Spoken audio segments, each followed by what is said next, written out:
Well, good morning and welcome to DataBank CISO Corner, where we discuss cybersecurity from the CISO's perspective. I'm Dane Dittamore, Solutions Marketing Director at DataBank, and I'll be your host. Our broadcast is for CISOs and security practitioners, those who want the quick scoop, and those that want to hear from the experts who do this every day. With me today is Mark Houpt, DataBank's Chief Information Security Officer, and Tyler Treat, DataBank's Security Architect.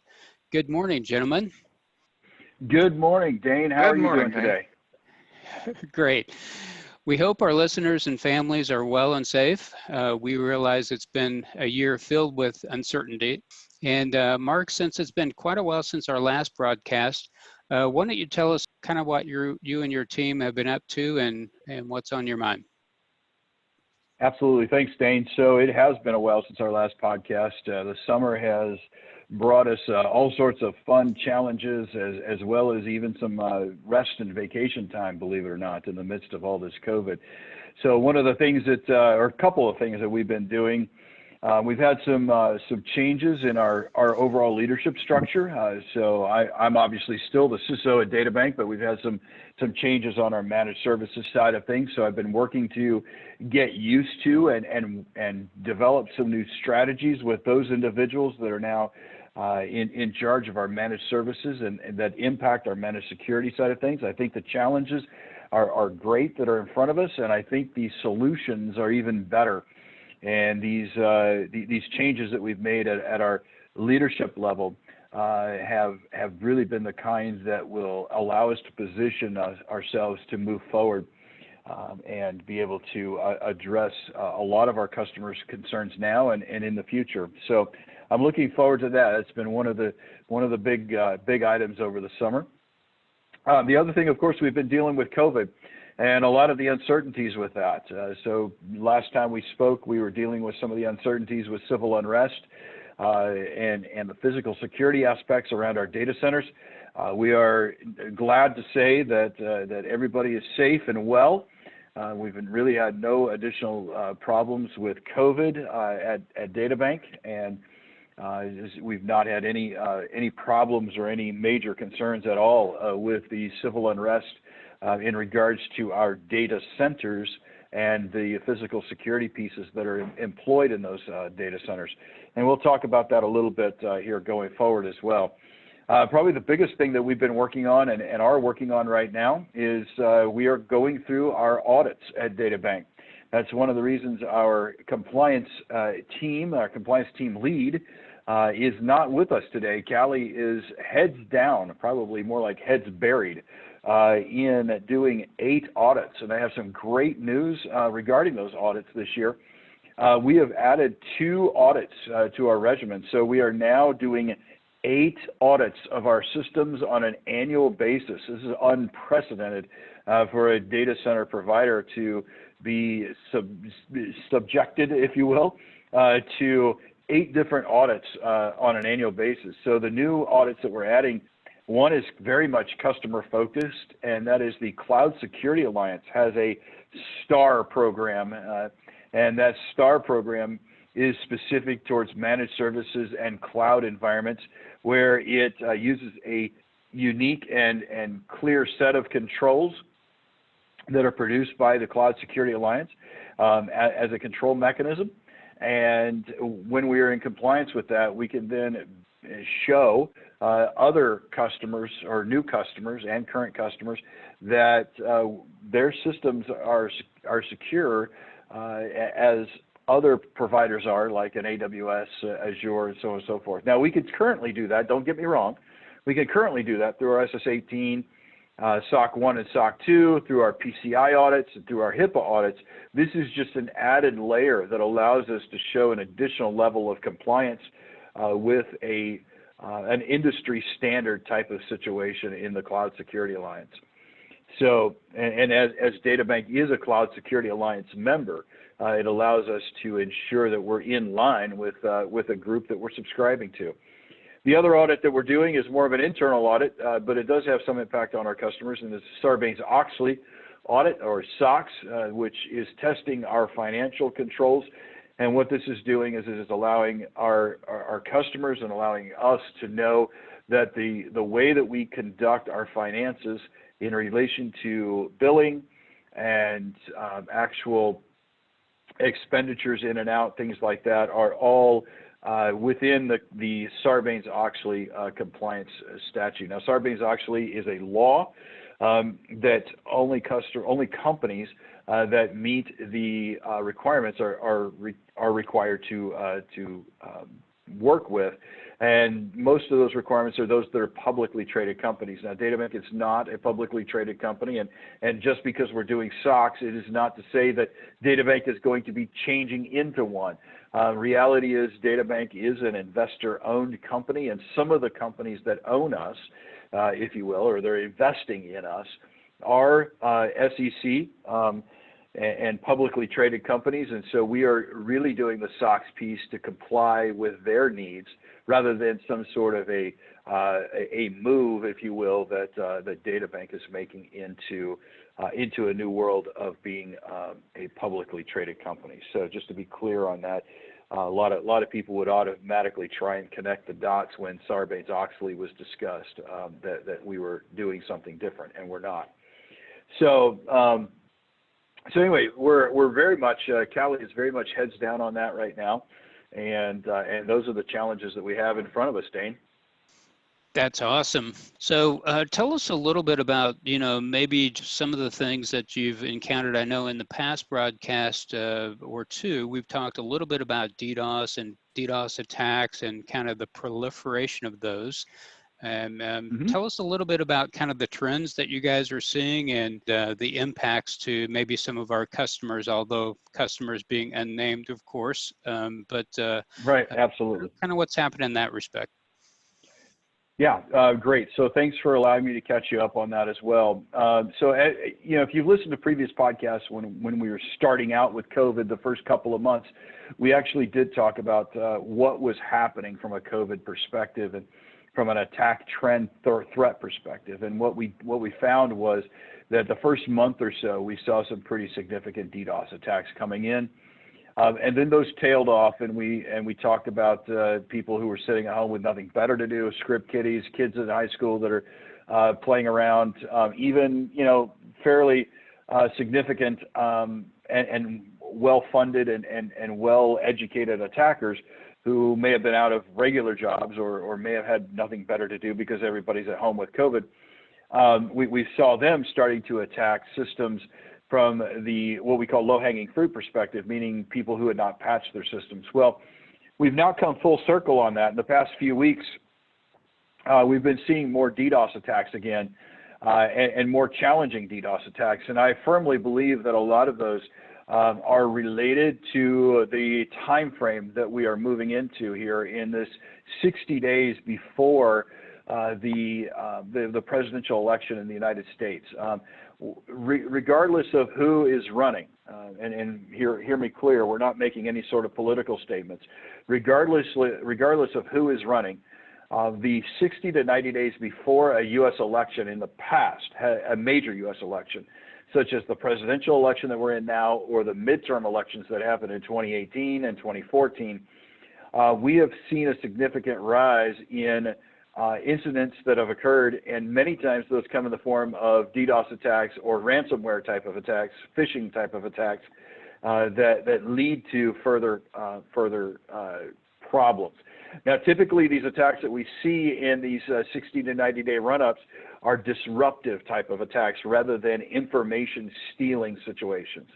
So as you mentioned, DDoS, Tyler will be able to explain this even more so here in just a moment, but we have seen a significant increase in DDoS attacks and what we call indicators of compromise that other agencies outside of DataBank have shared with us that are occurring to our systems or against our systems. The great news is I'm absolutely certain that our systems are in place and we're defending against these with either zero or very minimal impact upon our customers. So Tyler, why don't you share with us a little bit about what you've seen in the past couple of weeks? Hey there. So So yeah, I mean, one of the major things we've seen an uptick in, your standard, dozens of gigs DDoS attacks. One of them, it's been kind of particularly prevalent in the last few weeks is, someone appears to have commandeered a botnet of sorts, and they seem to be targeting financial type targets, send us some Bitcoin or we're going to knock you offline, those types of attacks. And,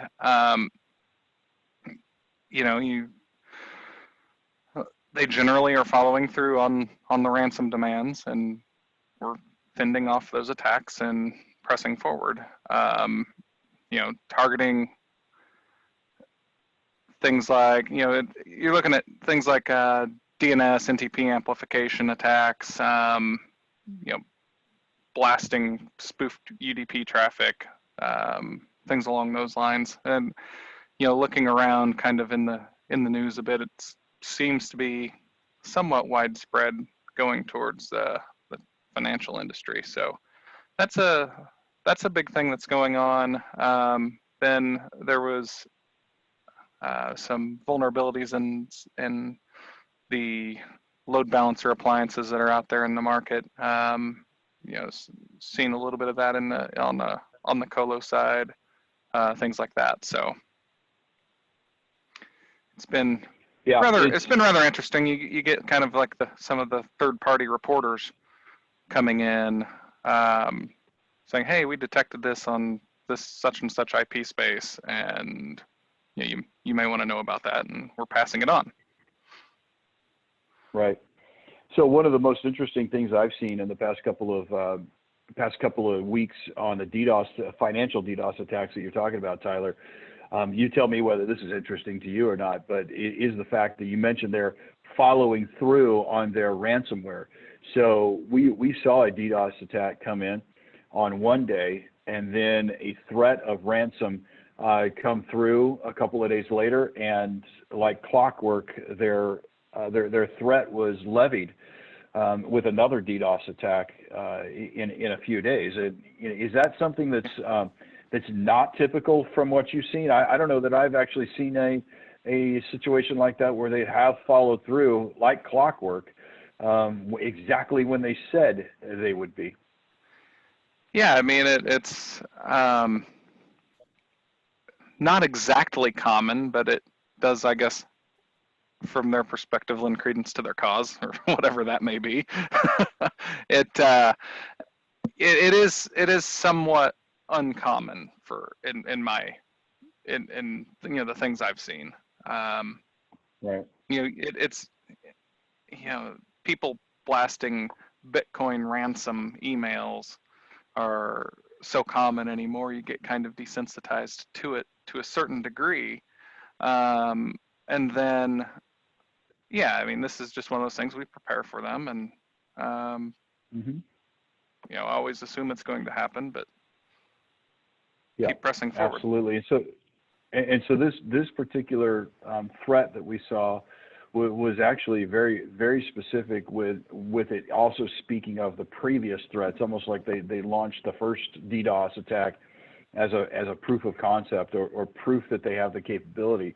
Yeah. Then they came in with an email and said, "Hey, we're the guys that did this, and here's some details that show how we did this, so to prove that we know what we're talking about.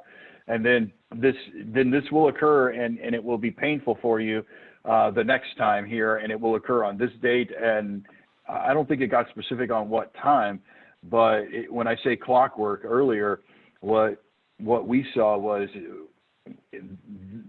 basically at midnight on a certain time zone, on the date in which they said that it would happen, it happened.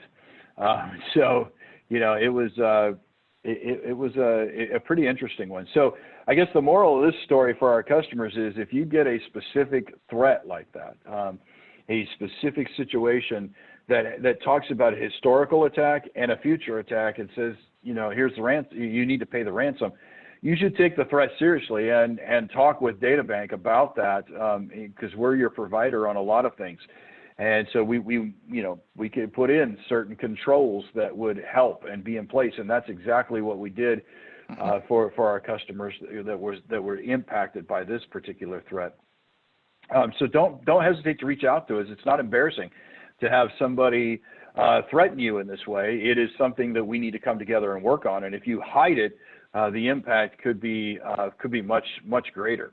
The other thing, and Tyler, I'd love to have your opinion on this as well, is when you get these kinds of threats, should you go off to talk to law enforcement? I know law enforcement says that they would love to talk to you about, especially the national level. The DHS CISA agency would love to talk about these kinds of things with you.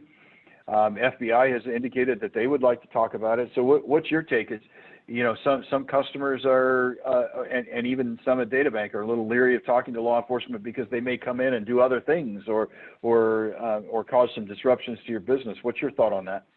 Yeah, I mean,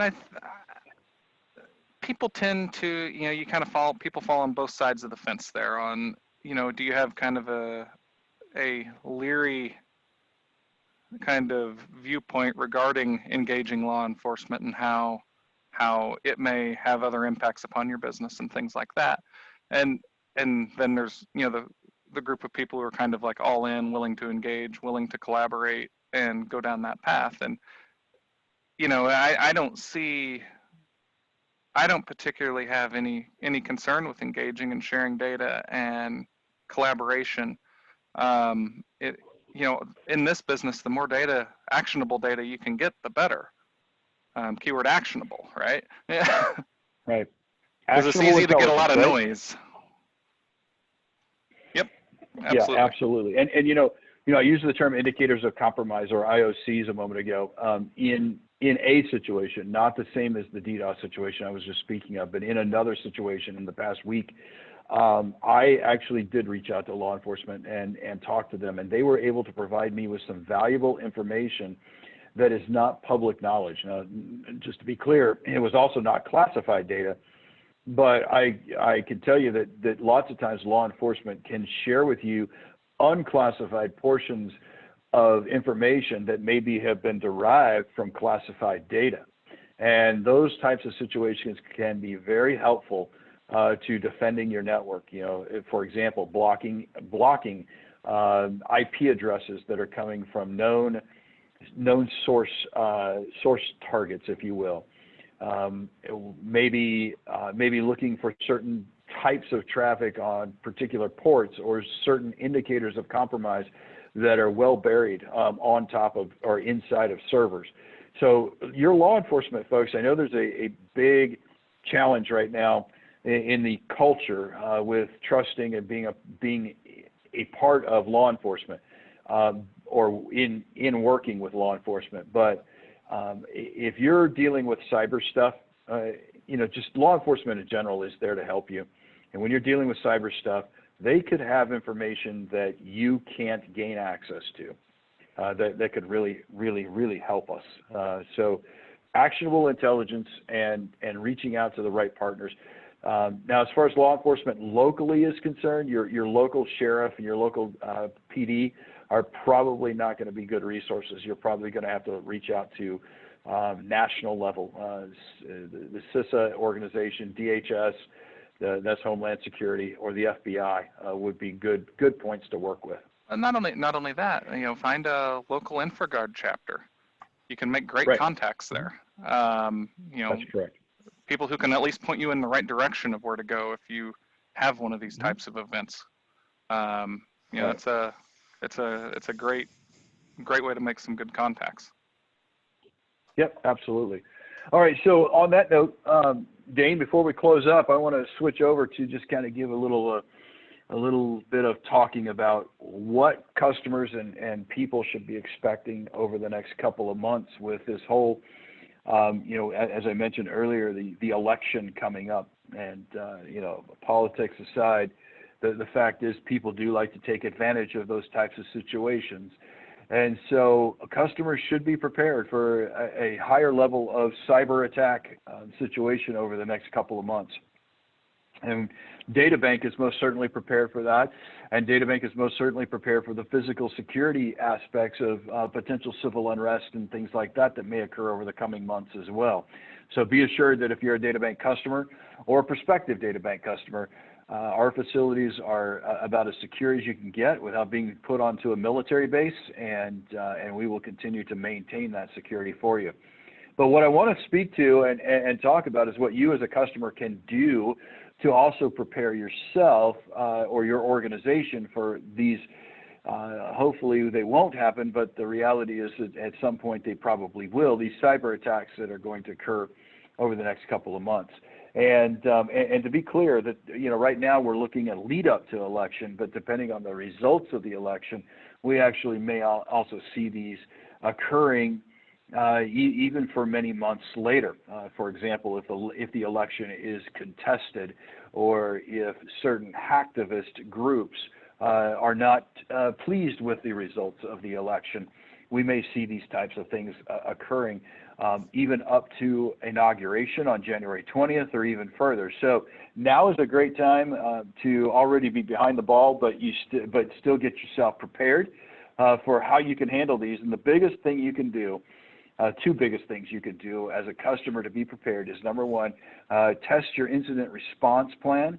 And number two, make sure that you have a business continuity disaster recovery plan in place for your systems. Now, I'm not going to touch too much on the BCP plan, the business continuity plan.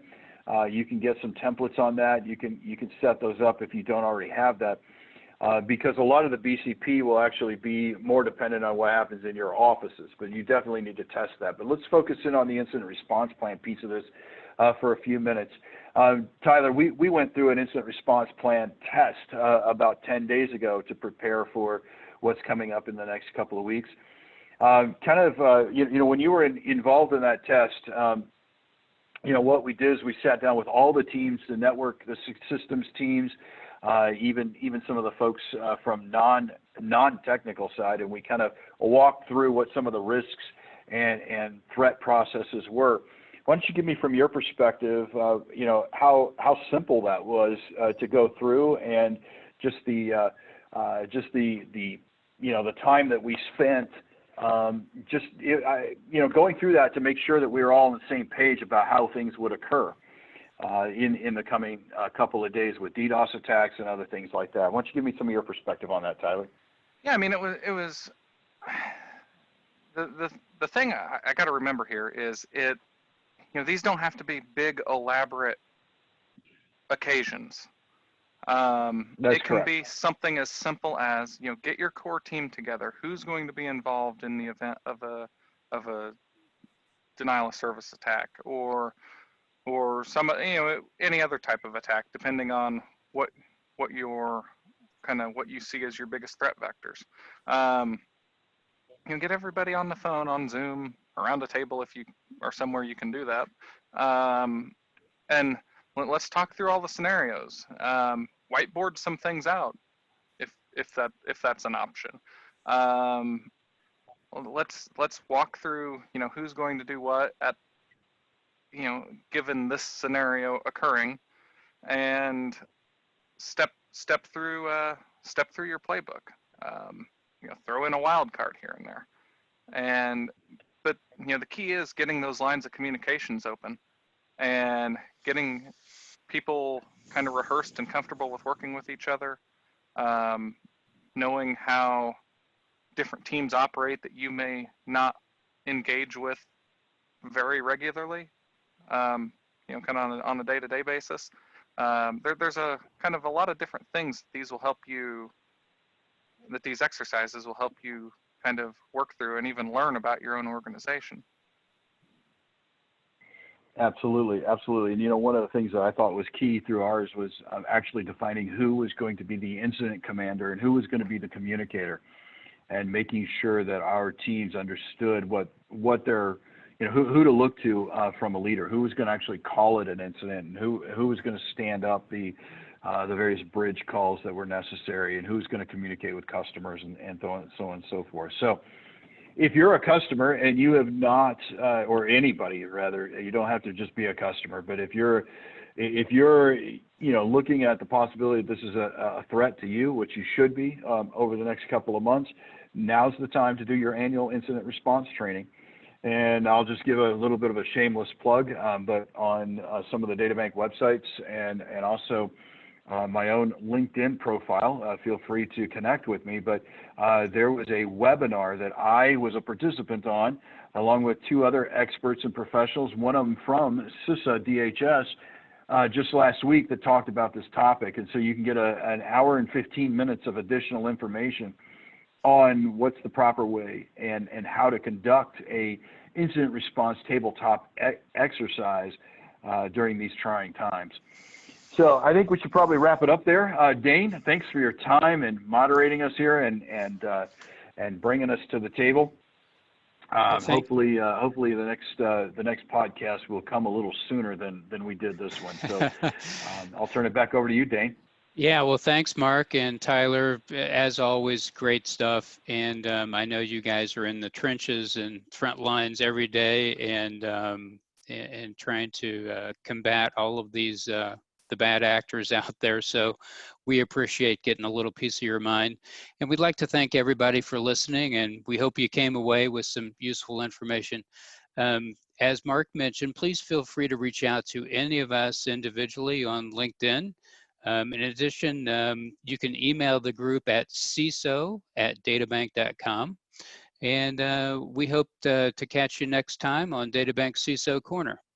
So be safe and stay secure.